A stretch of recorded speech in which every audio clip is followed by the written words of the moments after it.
Bom dia. Sejam bem-vindos à teleconferência da Hypera Pharma, referente aos resultados do primeiro trimestre de 2021. Estão presentes o Sr. Breno Oliveira, diretor-presidente, e o Sr. Adalmário Couto, diretor executivo financeiro, CFO, e de Relações com Investidores, IRO. Informamos que este evento será gravado e que durante a apresentação da empresa, todos os participantes estarão apenas ouvindo a teleconferência. Em seguida, iniciaremos a sessão de perguntas e respostas apenas para analistas e investidores, quando mais instruções serão fornecidas. Caso alguém necessite de assistência durante a teleconferência, por favor, solicite a ajuda de um operador digitando *0. Gostaríamos de informar que perguntas só poderão ser feitas através do telefone. Caso você esteja conectado pelo webcast, sua pergunta deverá ser enviada diretamente para a equipe de RI pelo e-mail ri@hypera.com.br. O áudio está sendo apresentado simultaneamente na internet, no endereço do site de Relações com Investidores da companhia, www.hypera.com.br/ri. Informamos que algumas informações contidas nesse conference call podem ter projeções ou afirmações sobre expectativas futuras. Tais informações estão sujeitas a riscos conhecidos e desconhecidos e incertezas que podem fazer com que tais expectativas não se concretizem ou sejam substancialmente diferentes do que era esperado. Agora, gostaríamos de passar a palavra ao Sr. Breno Oliveira, que iniciará a apresentação. Por favor, Sr. Breno, pode prosseguir. Bom dia a todos, sejam bem-vindos à nossa teleconferência de resultados referente ao primeiro trimestre de 2021. Vou começar falando sobre o nosso crescimento no slide 3. Pelo segundo trimestre consecutivo, crescemos nosso sellout organicamente double digits e ganhamos market share. Nesse trimestre, o crescimento orgânico do sellout foi de 11,5%, 2 pontos percentuais acima do mercado. Lembrando que a base de comparação do sellout é bastante desafiadora nesse trimestre, visto que em março do ano passado, o mercado cresceu mais de 30%, quando os consumidores correram para as farmácias para a compra de medicamentos logo no início da pandemia. O crescimento do nosso sellout continua sendo favorecido pela melhora gradual da demanda no mercado farmacêutico, desde o segundo semestre do ano passado, como também pelas nossas iniciativas para aceleração do nosso crescimento. Similares e genéricos foi o principal destaque, mais uma vez, com forte crescimento de double digits. Aqui, fomos beneficiados pela excepcional capilaridade da nossa plataforma de distribuição, pelas iniciativas para aumento da visibilidade da marca Neoquímica e pela expansão da nossa capacidade de produção. Temos em nosso pipeline de inovação importantes lançamentos que deverão contribuir para o aumento da nossa cobertura em genéricos para aproximadamente 55% do total de moléculas no mercado até o final do ano. Além disso, nesse trimestre, fechamos o patrocínio master da camisa do Corinthians pelos próximos 5 anos, inicialmente com a marca Vitaminas Neoquímica. Lembrando que esse patrocínio é adicional ao contrato de naming rights da Arena Neoquímica, fechado no ano passado. Em produtos de prescrição, crescemos organicamente, mais uma vez, acima do mercado. Estamos colhendo os frutos dos lançamentos que fizemos nos últimos anos em medicamentos de uso crônico e também fomos beneficiados pelo forte desempenho das nossas marcas Colflex, Ofolato e Adera. Em skincare, vale destacar o forte crescimento do portfólio adquirido da Glenmark desde que concluímos a aquisição. Já em Consumer Health, os destaques foram o segmento de vitaminas, suplementos e nutricionais, beneficiado pelas extensões de linha recentes das marcas Vitasay e Fim, o segmento gastro, com as marcas Tamarine, Epocler e Gastrol, e também o lançamento recente do Maracugina Noite. Com a conclusão da aquisição do portfólio de marcas da Takeda nesse trimestre, reforçamos as unidades de negócio de produtos de prescrição e Consumer Health de maneira relevante. Com as marcas adquiridas, consolidamos nossa liderança em Consumer Health, com 20% de market share, e passamos a ser o terceiro maior player em produtos de prescrição. A integração das aquisições tem ocorrido dentro do planejado.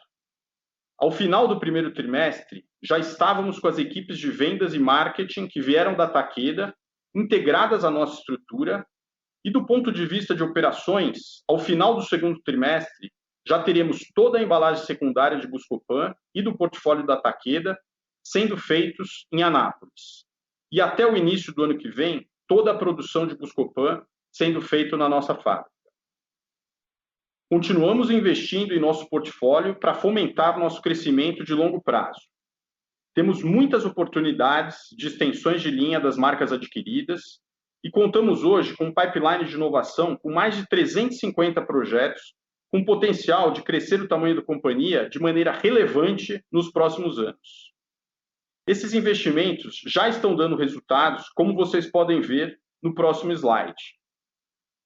34% da receita nesse trimestre veio de produtos lançados nos últimos 5 anos, um crescimento de 8 pontos percentuais, desde que passamos a concentrar nossa operação exclusivamente no mercado farmacêutico e intensificar os investimentos em P&D. Neste trimestre, tivemos importantes lançamentos. Quero destacar aqui as extensões de linha das vitaminas Neoquímica, a vitamina C e a vitamina C com zinco efervescentes, o Adera Flash, a primeira vitamina D do mercado em filme, e o Alectus Ped, que é a extensão de linha do antihistamínico patenteado, adquirido da Takeda, para promovermos na pediatria. Inovação está no nosso DNA.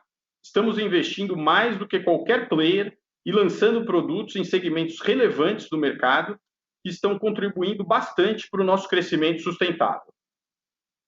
Agora eu passo a palavra para o Adalmário, para que ele conte sobre os resultados do trimestre. Obrigado, Breno.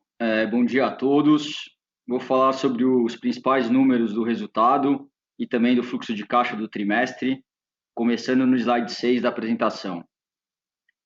Em termos de sell-in, que é a nossa receita líquida, a gente teve um crescimento de quase 44%, impulsionado pela consolidação dos números tanto da família Buscopan, quanto os 2 meses de vendas que tivemos do portfólio da Takeda recém-adquirido. Nesse trimestre, os dois somados contribuíram com cerca de 220 milhões de reais de venda adicional. Comparando com a mesma base do ano anterior, excluindo a contribuição das aquisições, o crescimento teria sido em torno de 16%. Desses 16%, o aumento de preço contribuiu cerca de 5% e a gente teve um aumento de volume de cerca de 11%. Todas as linhas de produtos que atuamos tiveram contribuição positiva para esse crescimento, com ganho de market share em diversas categorias relevantes, com destaque principalmente para o segmento de genéricos e similares. A margem bruta do trimestre ficou em 64%, com queda de mais de 2 pontos percentuais quando comparado com o mesmo período do ano anterior, por conta principalmente do câmbio e o mix de produtos. O câmbio médio que transitou pelo nosso custo ficou em R$ 5,07, impactado de maneira favorável pela política de hedge da companhia, mas ainda assim representando uma depreciação de 26% quando a gente compara com o primeiro TRI de 2020. Com o objetivo de mitigar o impacto da desvalorização cambial e nos protegermos da volatilidade futura, atualizamos nossos preços do nosso portfólio de produtos no início de abril, e como já tínhamos comentado no último call, fizemos 100% do hedge da compra futura de insumos indexados ao dólar para 2021. É um câmbio médio aqui de aproximadamente R$ 5,30. Passando para a parte de despesas, tivemos um aumento de 19% nas despesas com vendas, por conta do aumento do investimento na estrutura de P&D e incremento de bônus e PLR. No trimestre, os investimentos totais em P&D, incluindo o montante capitalizado como ativo intangível, cresceram duplo dígito, reforçando nosso compromisso com inovação e crescimento sustentável. As despesas de marketing subiram 18% no trimestre, pelo investimento maior nas novas marcas do portfólio, principalmente em mídia, no caso do Buscopan, e o aumento do nível de amostras grátis no portfólio da Takeda. Também tivemos alguns lançamentos relevantes de produtos de prescrição, como é o caso da marca Amomi, que vai entrar para competir com a marca Nasonex no mercado, e também, com isso, um aumento relevante aqui da amostra grátis, que acontece sempre no lançamento de novos produtos. Mesmo após esse aumento, ainda assim, tivemos uma queda significativa com o percentual da receita, quando comparado com o mesmo trimestre do ano anterior, passando de 22% para 18% da receita líquida, já mostrando os primeiros sinais do processo de captura das sinergias operacionais da integração das marcas adquiridas.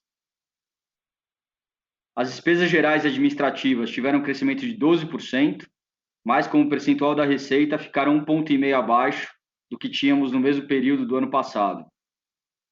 Nesse trimestre não tivemos impacto na conta de outras relevantes, e com isso a gente finaliza o trimestre com uma margem EBITDA de quase 31%, com EBITDA de 362 milhões e crescimento expressivo de 45% quando comparado ao mesmo período do ano anterior. O resultado financeiro ficou negativo por conta do aumento do endividamento, com redução da posição de caixa após o pagamento da aquisição da Takeda nesse último trimestre, e a linha de impostos levemente positiva por conta do benefício fiscal do juros sobre capital próprio declarados no trimestre e também da subvenção governamental. Com isso, o lucro líquido das operações continuadas foi de 307 milhões e o lucro líquido total de 305 milhões, com crescimento de quase 28%. Passando agora para o fluxo de caixa no slide 7, tivemos uma geração de caixa operacional de 151 milhões de reais, depois da redução por conta da formação do capital de giro do portfólio adquirido da Takeda, de cerca de 135 milhões, e também pagamento antecipado pelo patrocínio da camisa do Corinthians. Tivemos um investimento menor em CAPEX nesse trimestre, quando a gente compara com os últimos 2 trimestres de 2020, já que estamos próximos de finalizar a obra de expansão do principal site de sólidos lá em Anápolis. Nos intangíveis, tivemos o pagamento líquido da aquisição da Takeda de quase 3 bilhões e 400 milhões de reais, investimento em P&D de 47 milhões e o pagamento também da aquisição da Simple Organic. Nesse trimestre, tomamos algumas linhas de financiamento adicionais, totalizando um pouco mais de 1 bilhão de reais, com prazo de até 2 anos, e dentro da nossa estratégia de criar um colchão de caixa por conta dos possíveis impactos da nova fase de isolamento por conta do Covid, que foi anunciada no início de março. Também tivemos o pagamento de juros sobre capital próprio, referente ao ano de 2020.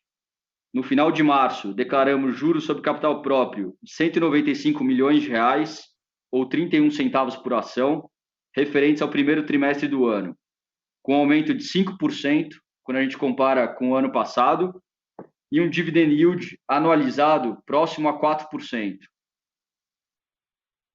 Com isso, a companhia finaliza com uma posição de caixa de 1,7 bilhões de reais e um endividamento líquido de 5 bilhões, que representa 2,5 vezes o EBITDA que temos como guidance para o ano, que foi anunciado no Hype Day. Importante também comentar que no início de abril, anunciamos a venda do nosso centro de distribuição, que era dedicado à antiga operação de produtos de consumo da companhia, pelo valor de 231 milhões de reais, que vai contribuir para a redução de alavancagem da companhia.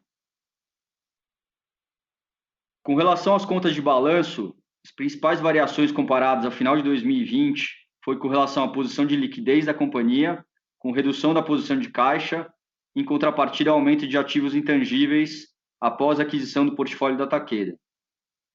Quando olhamos as principais variações das linhas que compõem o capital de giro, tivemos um aumento de quase 20% nos estoques de produtos acabados e matéria-prima e um aumento de 10% no saldo de fornecedores, com o saldo de recebíveis em linha com o que finalizamos o ano passado. Com isso, tivemos um aumento do ciclo de conversão de caixa, que foi para 174 dias, sendo que o impacto principal aqui foi a construção do capital de giro da Takeda.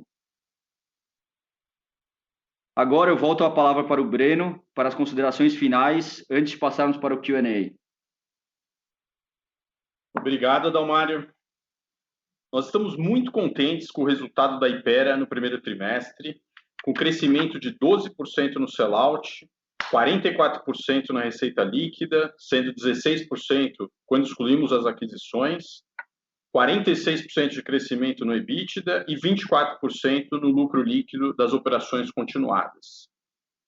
O crescimento do sellout nos últimos meses, a integração dos portfólios adquiridos, os lançamentos recentes e o pipeline de inovação, com mais de 350 projetos, nos colocam na disputa pela liderança do mercado farmacêutico brasileiro. Estamos muito confiantes de que estamos no caminho certo.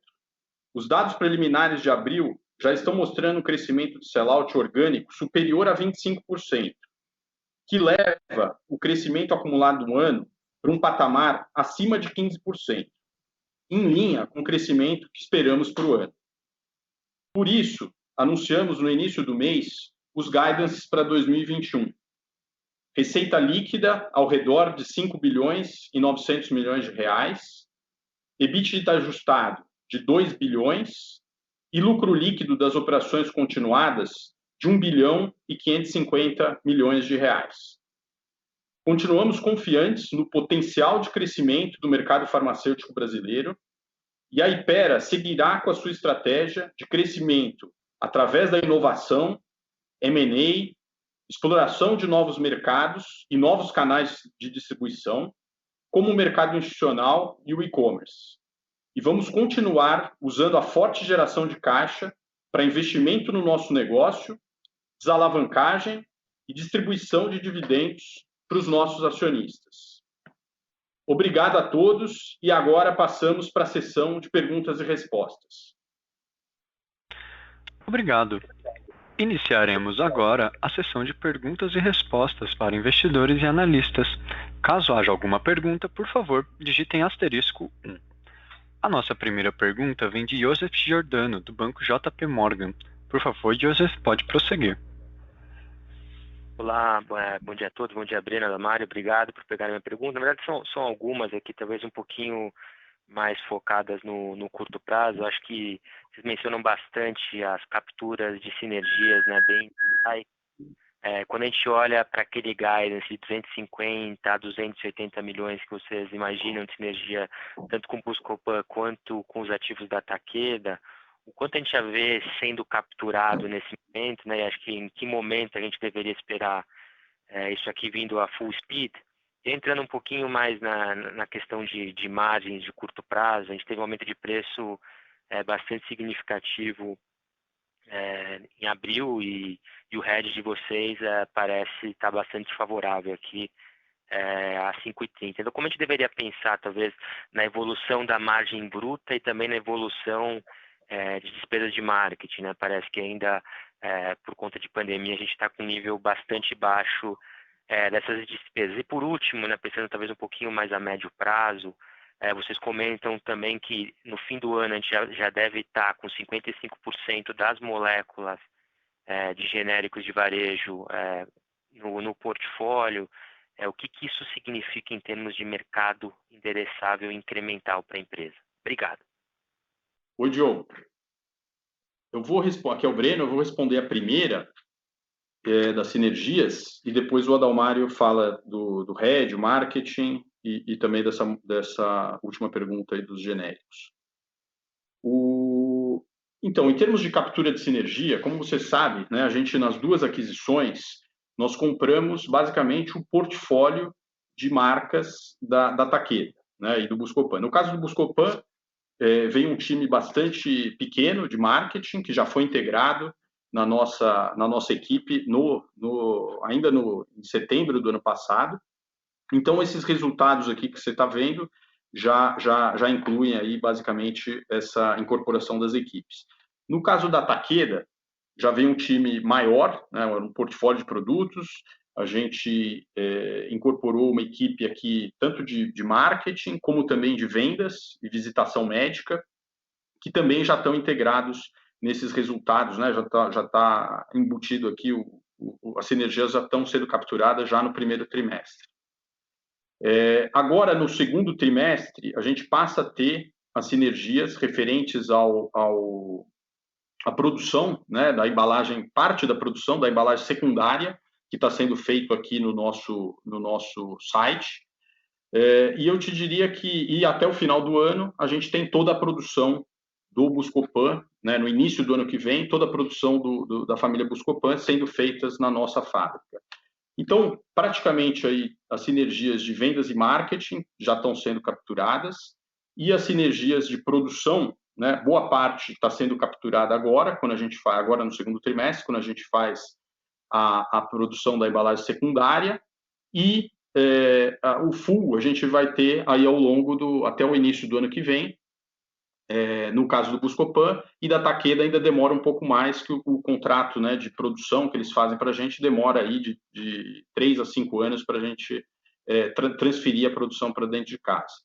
Mas boa parte das sinergias já vão estar sendo capturadas agora no segundo trimestre, né? Isso vocês já vão ver nos resultados do segundo tri, boa parte dessas capturas já agora. Oi, Joe, tudo bem? Não, com relação aqui à pergunta aqui de preço, aumento de preço e margem, né? A gente atualizou o preço, então, no início de abril, mais ou menos aqui na média entre 8% e 9%, o que ajuda, né, para recompor aqui parcialmente a margem. Não foi suficiente aqui para cobrir 100% do impacto que a gente teve com a desvalorização cambial, né, do último ano, mas certamente ajuda. Esse trimestre, o primeiro tri, ainda é um trimestre que a gente tem, né, historicamente, é um trimestre que a gente tem margens aqui ainda menores, né, mas o que a gente espera, né, que ao longo aí dos próximos trimestres, com essa atualização de preço, que a gente consiga ter margens brutas aqui melhores, e que a gente, né, ao longo do ano, a gente está confortável que a gente consegue chegar nesse nosso guidance aqui, que é numa margem EBITDA de 33% a 34% no ano, né? Então, mais próximo aí do 34%.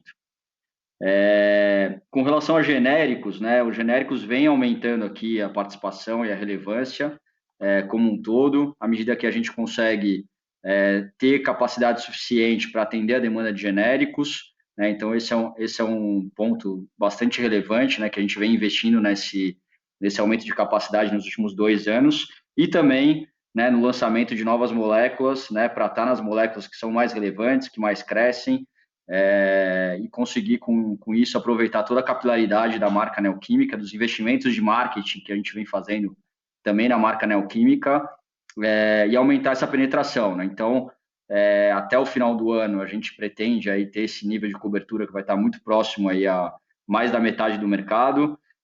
E, né, para os próximos anos aí a gente tem um pipeline também, né, bem robusto, não só das moléculas que já existem, já tiveram a perda da exclusividade, mas também muitas outras que devem perder a exclusividade, e algumas bem relevantes aí já no começo de 2022, também, que a gente está já bem posicionado, né, para ser aí um dos primeiros a lançar logo depois da perda da exclusividade.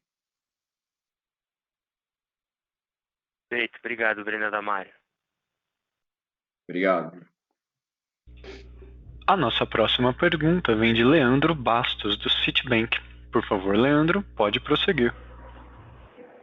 Oi, pessoal, bom dia. Obrigado. Uma pergunta aqui do meu lado, rápida. Olhando para o portfólio de marcas adquiridas, né, acho que principalmente o Buscopan e a Takeda, se vocês puderem comentar quanto que essas marcas elas têm crescido sell-out e até o que vocês projetam para frente. É isso. Espero que tenham dado para escutar aí, que para mim está cortando um pouquinho. Obrigado.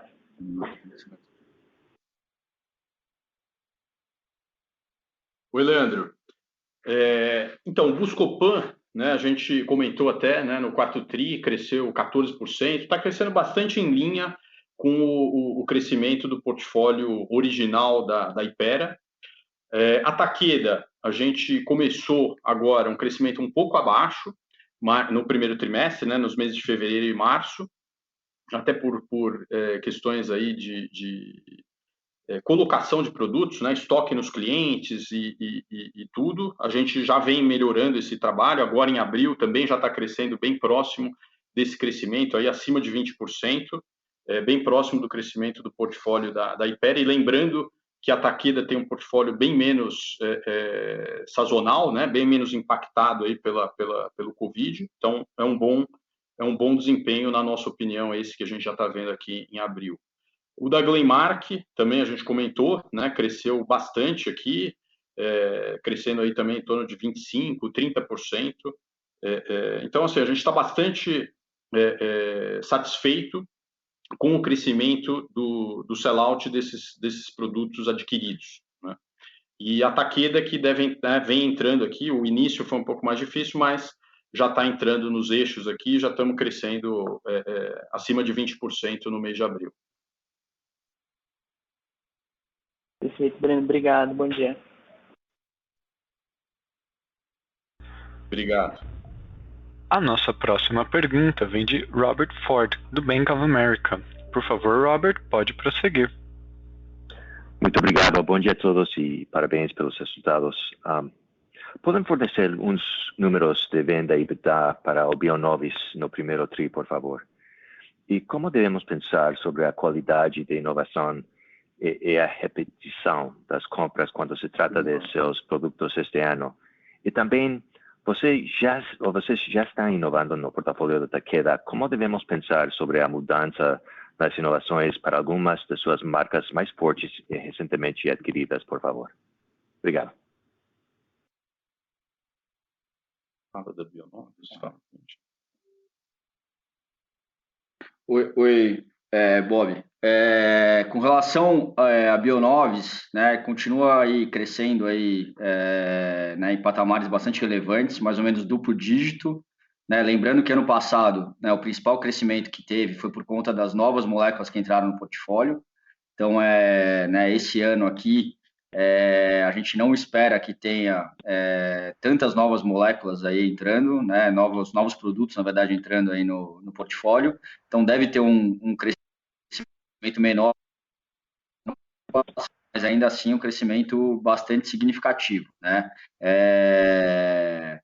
Então, a gente continua, né, investindo bastante, né, na Bionovis. A gente acredita aí que é um braço aí bastante relevante, né, para o segmento aqui das PDPs, e também, né, investindo para ter a fábrica própria, para ter o nosso produto, né, até 2023. Mas o crescimento aí esse ano não deve ser no mesmo patamar que a gente teve no ano passado. Obrigado, Adalmario. Você pode repetir as outras perguntas? Claro que sim, Breno. Como devemos pensar sobre a qualidade de inovação e a repetição das compras quando se trata desses novos produtos este ano? E também, vocês já estão inovando no portfólio de Takeda, e como devemos pensar sobre a mudança das inovações para algumas de suas marcas mais fortes e recentemente adquiridas? Bob, então, a gente, né, parte até do objetivo, né, e do business plan das aquisições era fazer lançamentos, extensões de linha, que nas empresas anteriores, né, não era o core deles, e eles não estavam fazendo esse tipo de investimento. Tinham até alguns projetos que já estavam sendo desenvolvidos, mas não puxaram o trigger aí para fazer o lançamento, né? Então, um exemplo é esse que eu comentei aqui agora, que é o Alectus pediátrico, né? Que já estava no pipeline deles, e a gente efetuou aqui, né, acelerou e efetuou o lançamento aqui na nossa gestão. Eu não quero falar em detalhes aqui de outros projetos específicos, Bob, mas a gente tem bastante coisa no pipeline, já algumas coisas para lançar agora no segundo e no terceiro trimestre, já utilizando essas marcas fortes que a gente comprou, né? Já temos lançamentos aqui previstos para a Neosaldina, né, que é a principal marca, mas eu não queria entrar muito em detalhes aqui nesse momento, mas tá bem mapeado aqui. E você tinha uma pergunta com relação à qualidade do portfólio de lançamentos, né, de inovação. Se você pode acompanhar as suas compras repetidas para ter uma sensação da qualidade da inovação. Sim. Então, isso a gente monitora bastante, né, principalmente através do sell-out. A gente tem dados bastante granulares, tanto da venda do sellout, como também das prescrições, no caso de medicamentos ali de produtos de prescrição. A gente consegue ver a recorrência das prescrições e também com os nossos principais clientes a gente tem essas informações, né? A gente compra dados aí dos parceiros da Raia, da Pague Menos, né? Dos grandes varejistas, em que a gente consegue ter essa informação e tá dentro do nosso esperado, né? Quando a gente faz um lançamento, a gente faz um business plan aqui dos produtos e acompanha bem próximo o resultado e está dentro do esperado. Obviamente, alguns produtos, né, vão melhor do que o esperado, outros vão pior, mas na média os lançamentos estão tendo desempenho bastante próximo do que a gente coloca nos nossos business plan. Muito obrigado, Breno, e novamente parabéns. Obrigado, Bob. A nossa próxima pergunta vem de Guilherme Assis, do Banco Safra. Por favor, Guilherme, pode prosseguir. Oi, bom dia a todos. Bom dia, Breno, Adalmar. Obrigado aí por pegarem minha pergunta. Eu queria explorar um pouquinho o tema do sell-in versus o sell-out, né? Acho que está bem claro aí, vocês deram bastante informação sobre o que foi o crescimento orgânico, isso ajuda a gente.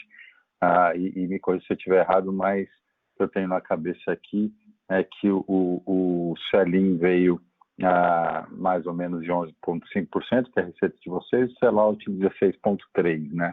Vocês também mencionaram que fizeram um investimento em capital de giro aí para, eu acho que, normalizar, né? Eu acho que essa é a palavra, o estoque nos canais das empresas adquiridas, né? Tanto o Buscopan quanto o Takeda aí. O que a gente deve esperar para frente, assim? A gente deve esperar o sell-in e o sell-out convergindo aí para esses 15% que é o guidance de crescimento de vocês? E qual que é a dinâmica que a gente vai ver entre a venda do sell-out e a venda de vocês para o canal? Oi, Guilherme. Só um ponto aqui, você mencionou, né? Na verdade, assim, no trimestre, o sell-out cresceu 12% e o sell-in, incluindo as aquisições, cresceu 16%. Né? Isso mesmo. Isso. Então, o sell-in cresceu mais do que o sell-out nesse trimestre, mas assim, a gente não olha isso no trimestre do ponto de vista de crescimento, né? Tanto que nos trimestres aqui dos últimos trimestres do ano passado, o sell-out cresceu um pouco mais do que o sell-in, né? Mas assim, em termos nominais, a gente acompanha bastante aqui de perto e está mantendo, né, o mesmo patamar de estoques nos clientes, a gente está mantendo esse patamar, né? Agora, no primeiro TRI, tem esse aumento, né? Tem a questão do aumento de preços, os clientes querem, né? Assim, boa parte da rentabilidade dos principais clientes vem aí da pré-alta, né? E a gente negocia aqui, e nesse TRI, o sell-in ficou um pouco acima do sell-out. Lembrando também que no primeiro TRI do ano passado, né, a gente teve ainda, né, não sei se vocês lembram, a gente teve o impacto lá no quarto TRI de 19, né, da falta d'água em Anápolis, que impactou o resultado tanto do quarto como também do primeiro TRI de 20. Né? Então, a base de comparação ali, do ponto de vista de sell-in, ficou um pouco mais baixa. Mas não é para, né, a gente esperar nenhuma variação, né, no médio prazo, pegando um período mais longo, esses crescimentos eles têm que se aproximar, e é o nosso plano aqui, é o nosso objetivo para o ano de 2021. Não, tá ótimo, tá super claro, Breno. E se eu puder fazer um follow-up em relação agora à estrutura de capital, né? Vocês estavam aí com uma estrutura de capital bem desalavancada, né? Vocês estão até dando o guidance de desalavancagem, mas assim, vocês acham que tem algum movimento que poderia ser feito para acelerar a desalavancagem? Eu sei que vocês acabaram de vender o CD, né? Se eu não me engano, 230 milhões. Vocês acham que tem mais de imobilização que vocês poderiam fazer ou algum outro tipo de mudança na estrutura de dívida, por exemplo, para poder melhorar o perfil de alavancagem da companhia?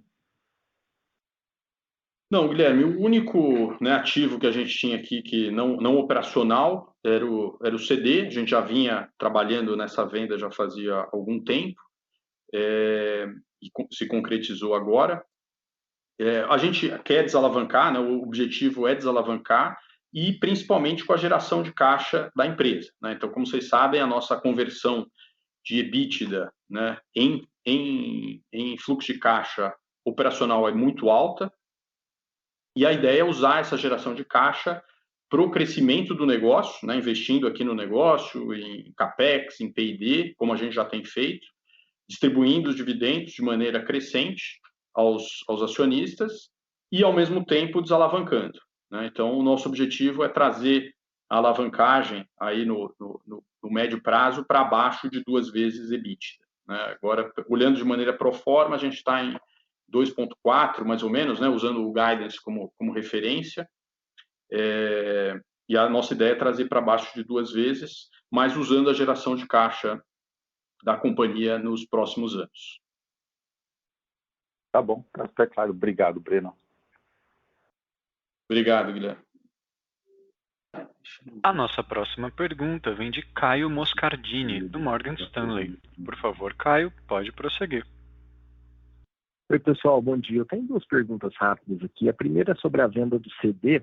Gostaria de confirmar que os 230 milhões de reais devem passar dentro da conta de outras receitas e despesas operacionais líquidas, e por isso não deveriam entrar na conta do guidance de EBITDA de 2 bilhões, né?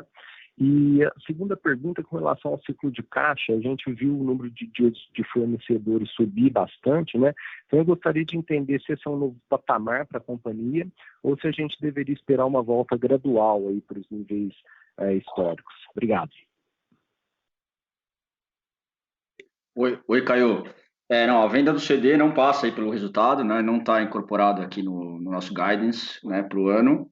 Né, então, uma venda aí do ativo, né, então isso estava imobilizado, né, então isso aqui não passa pelo nosso resultado, tá? Então deve ter um lucro aqui, a gente está falando mais ou menos 100 milhões de reais, né, dado o ativo contabilizado que a gente tinha, mas não passa, né, não passa pelo resultado. E só outra pergunta era do fluxo de caixa recorrente, é isso? Isso. A gente viu aí o dia de fornecedores subir, né, bastante, então eu queria entender se esse é um novo patamar ou se a gente deveria esperar uma volta gradual, né, para os níveis históricos. O principal componente aqui do fluxo de caixa nesse trimestre foi essa construção que a gente teve que fazer, né, para o portfólio da Taqueira. Então, quando a gente adquire as marcas, né, diferente de adquirir uma companhia, a gente não teve aí, não veio com os recebíveis, né, então teve que, né, construir, né, aos poucos esse capital de giro, né, foi feito aqui tudo no primeiro trimestre, então a gente compra os produtos aí da Taqueda, cria esse estoque, né, aumenta aqui também, né, nossa conta de fornecedores e depois vamos criando esses recebíveis à medida que a gente vai realizando essa venda, né? Então, para os próximos trimestres, o que a gente espera é voltar, né, para os patamares que a gente estava anteriormente, né? Não deveria ter mais esse impacto aqui da construção do capital de giro quando a gente olha aqui a partir do segundo trimestre desse ano. Perfeito, tá bom. Obrigado, Adalmar. Obrigado a você. A nossa próxima pergunta vem de Maurício Cepeda, com Credit Suisse. Por favor, Maurício, pode prosseguir. Oi, pessoal, aqui é o Cepeda, do Credit Suisse, Breno, Adalmar, obrigado pelo tempo de vocês. Eu só assisti um pouco mais no capital de giro, que os outros colegas perguntaram, né?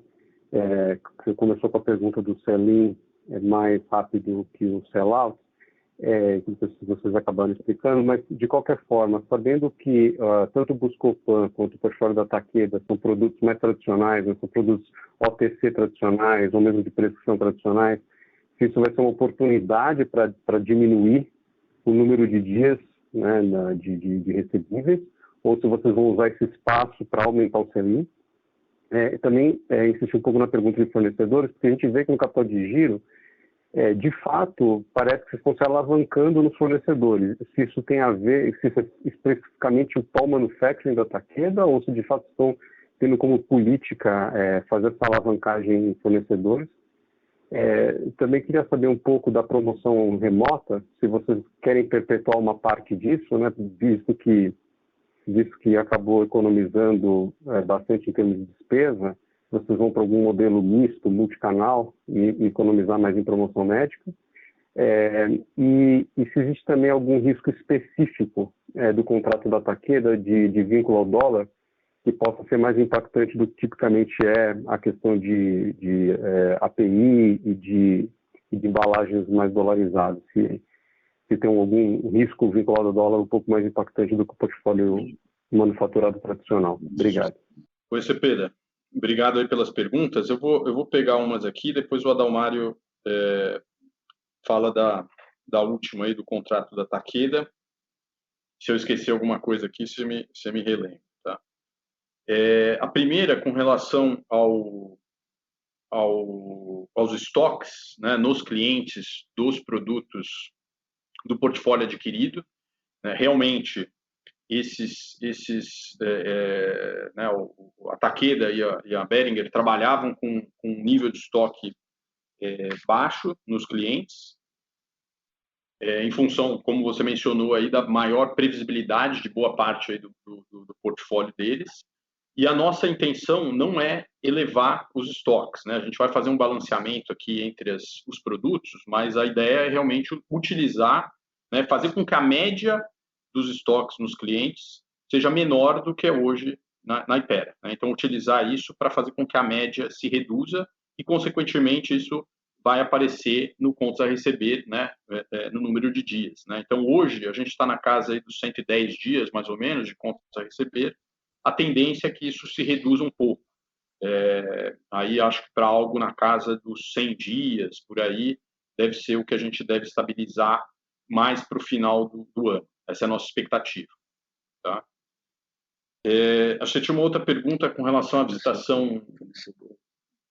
Acho que você perguntou também dos fornecedores, né, de alavancar os fornecedores. Aqui o que a gente tem feito é trabalhado, né, com os fornecedores para conseguir alongar esses prazos. Né, a gente vem aí já desde o ano passado conseguindo isso aí de forma, né, com bastante sucesso nessas negociações, né? Então, por isso que a gente vê esse número subindo. E à medida também, né, que o nosso você vê os estoques também subindo, ele tem um impacto nessa conta dos fornecedores, né? Então, a gente vem também, desde o início do Covid, aí, aumentando nossos estoques, não só de produtos acabados, mas também de matéria-prima, né, para ter um colchão, principalmente das matérias-primas aí mais relevantes, né, que muitas delas aí a gente tem os fabricantes, né, estão China e Índia, né? Então, China, no início do ano passado, a gente aumentou bastante o estoque de matéria-prima. Índia também a gente vem aumentando ao longo do ano. Esse primeiro trimestre a gente reforçou ainda mais, né, alguns estoques de matérias-primas principais. E com isso também a gente consegue negociar aí um prazo aí maior para fornecedores. E com relação à visitação remota, a gente comentou até no Hype Day, no Investor Day, a gente vem trabalhando, né, utilizou a visitação virtual lá no começo da pandemia, e ao longo do tempo a gente vem trabalhando cada vez mais no modelo híbrido, né, em que a gente conseguiu, e a gente espera perpetuar isso para frente, um aumento da produtividade em torno de 20%, né, com essa visitação híbrida, e a gente espera que isso vai perdurar para frente, né? Então, está implícito aqui no nosso guidance para o ano, né, e do nosso forecast para frente, esse ganho de produtividade que a gente viu até agora. E com relação à sua última pergunta, Maurício, no contrato que a gente tem com a Takeda, né, os preços eles são em reais, né? A produção de todos os produtos que a gente tem aqui, ela é feita aqui no Brasil. Então, a gente fechou esse contrato em reais, né? Ele tem uma validade aí de 12 meses, então, a cada 12 meses ele pode ser revisitado, mas durante esse primeiro ano, né, são os preços que a gente já tinha definido lá no início do ano passado. Acho que não complementando aqui o Adalmário, não tem uma diferença com relação ao que a gente tem, né, os custos, a estrutura de custos da Takeda é muito parecida com a nossa. Então, a matéria-prima, né, em geral, é importado e os custos de transformação são em reais. Então, você não deveria esperar uma mudança com relação à nossa estrutura de custos que a gente tem hoje. Perfeito, está claro. Quer dizer, inclusive, né, vocês estão falando, tem até um delay aí que vocês podem até se beneficiar, né? Porque se revisita o preço de uma periodicidade menor do que acontece na sua própria manufatura, né? A manufatura de Jaguariúna está mais sujeita do que vocês, no caso, certo? Isso, num primeiro momento, sim. Perfeito. Muito obrigado. Obrigado a você. A nossa próxima pergunta vem de Gustavo Tisseu, do Bradesco. Por favor, Gustavo, pode prosseguir. Perfeito. Obrigado, pessoal, por pegar a minha pergunta. São duas perguntas aqui. A primeira sobre M&A. Entender um pouquinho, vocês vêm fazendo M&A que tenta ou cooperar ou tem pouco impacto no setor de farmácias mesmo, né? Principalmente no Hypera Ventures ali. Dá para esperar esse mesma continuidade de M&A com o Hypera Ventures? Há alguma coisa que pode ser disruptivo, que pode sair dali além desses projetos? E olhando para o setor institucional, dá para acreditar que existe algum M&A no pipeline ou alguma coisa que acelere esses investimentos para chegar naqueles 7%, 8% de longo prazo? E a minha segunda pergunta é sobre as sinergias comerciais da Takeda. Vocês comentaram que já incluíram as sinergias de marketing e incluíram já o pessoal comercial da Takeda. O que a gente pode esperar no médio e longo prazo? A gente vê aqueles 9% a 10% da receita relacionado a comercial, né? Dá para acreditar que tem um benefício aí de médio e longo prazo vindo da Takeda, vindo desse comercial? Obrigado, pessoal. Gustavo, é o Breno. Eu vou falar aqui da pergunta do M&A, do institucional, e depois o Adalmário fala das sinergias.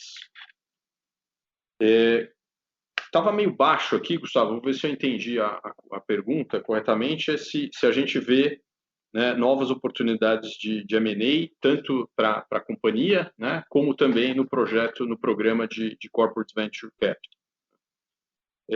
Começando pelo Corporate Venture Capital, né, então a gente anunciou 2 aquisições, e tem espaço, né, a gente já se comprometido lá no final de 2019 com investimento de até 200 milhões nesse programa. A gente não está fazendo disclosure aqui especificamente do valor de cada aquisição, mas tem espaço ainda para a gente fazer novas aquisições. Não temos pressa, né, não temos nenhuma necessidade de comprometer, de investir esse valor num prazo determinado, mas o objetivo é seguir olhando oportunidades, né, de empresas, startups com potencial de crescimento né, relacionadas ao mercado de saúde brasileiro. Com relação às aquisições no nosso negócio, a gente, como eu comentei, né, o M&A sempre foi parte da nossa estratégia e vai continuar sendo para frente. E a gente vê ainda muitas oportunidades de multinacionais saindo do Brasil ou focando nos seus core business e colocando à venda algum portfólio de produtos mais em primary care e também em OTC, e a gente está olhando essas oportunidades. No curto prazo, o foco é desalavancagem, mas no médio prazo, a gente está bem atento aqui a novas oportunidades que possam surgir para a Hypera. Com relação ao segmento institucional, o nosso foco é basicamente crescer organicamente ali, tanto com o portfólio de produtos que a gente já tem, e que agora a gente tem mais capacidade, né, com o aumento de capacidade de produção, os investimentos que a gente fez, a gente tem espaço para ir, né, atacar esse mercado adicional com o portfólio de produtos atual e também, como a gente comentou no Investor Day, com um novo pipeline de produtos, basicamente através de parcerias, assim como a gente já faz nos produtos aqui direcionados para o mercado de varejo, como também lançando, né, desenvolvendo produtos próprios à medida que a gente tem a nossa fábrica de estéreis, a nossa nova fábrica de estéreis concluída, né, a construção concluída, que está previsto para o início do ano que vem. E agora eu passo aqui para o Adalmário falar das sinergias. Isso.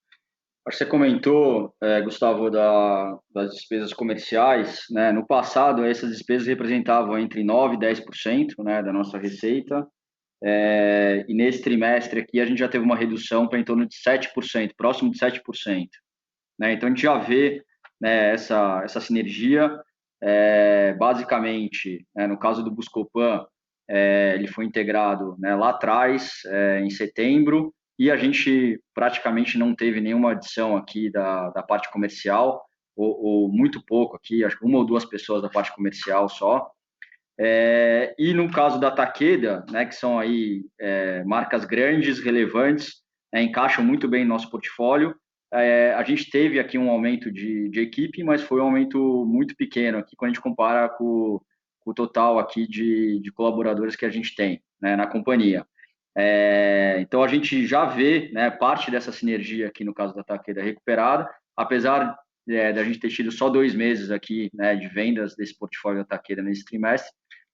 Agora, no segundo trimestre, né, a gente espera capturar, né, ainda mais essa sinergia, dado que vai estar 100% integrado. Né? Aqui, da parte, principalmente a parte comercial aqui e marketing, a gente ainda espera que tenha ganhos ainda maiores de sinergia nesse trimestre. No caso da parte fiscal, o que a gente comentou, que ainda a gente não capturou nada nesse último trimestre, no primeiro TRI, e deve começar a capturar agora a partir do segundo TRI. Perfeito, pessoal, não ficou claro. Desculpa, acho que estava um pouco baixo, né, o áudio. Mas acho que ficou bem claro, vocês conseguiram responder todos. Obrigado, pessoal. Obrigado você. Lembrando que para realizar perguntas, basta digitar *1. Não havendo novas perguntas, encerramos neste momento a sessão de perguntas e respostas. Gostaria de passar a palavra ao Sr. Breno Oliveira para as considerações finais.